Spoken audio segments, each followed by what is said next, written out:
আমি একটা জায়গায় আমার কনস্টিটিউন্সিতে যাব কলিন্স লেন, যদি অন্য কোনো পার্টির মিটিং থাকতো আমি চাইতাম পারমিশন, তুমি আমাকে না দিলে আমি ভাবতাম অন্য পার্টির মিটিং আছে তাই তুমি আমায় দিচ্ছ না, আমি কিছু ভাবতাম না।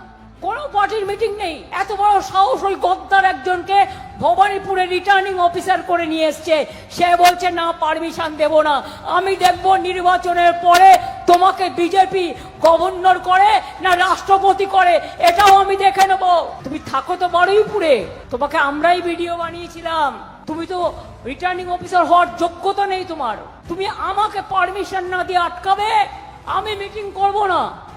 কিন্তু আমি চা খেতে তো যেতে পারি, কি মা বোনেরা, যে কোনো এরিয়ায় গিয়ে অ্যাজ এ ক্যান্ডিডেট আমি তো চা খেতে যেতেই পারি।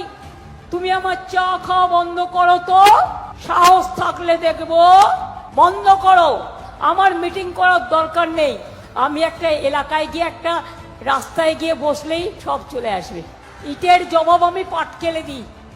আবার বলছে ইলেকশনের দিন 3টে ওয়ার্ড বেছে নিয়েছে, 74 নম্বর ওয়ার্ড আমার কনস্টিটিউন্সিতে, 77 নম্বর ওয়ার্ড আর 63 নম্বর ওয়ার্ড, ফোর্স লাগিয়ে সেন্ট্রাল ফোর্সকে দিয়ে ছাপ্পা করবে।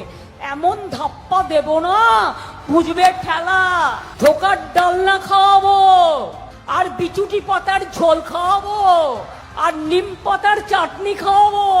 তুমি আমাকে চেনো না, যেখানে তুমি গন্ডগোল করবে আমি গিয়ে হাজির হব।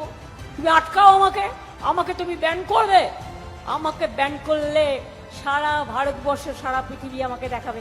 আমি ঘরে বসে সত্যাগ্রহ করব, আমার বাড়ির বারান্দায় বসে, সারা দেশে তোলপাড় হবে, সারা বিশ্বের তোলপাড় হবে, আর তোমাদের হল্লাবাজি, তোমাদের হুল্লোড় আর তোমাদের হল্লাবাজি, হল্লার দলকে আমি ঘরে ঢুকিয়ে ছাড়বো। এটা আমার প্রতিজ্ঞা, এটা আমার শপথ, এটা আমার অঙ্গীকার।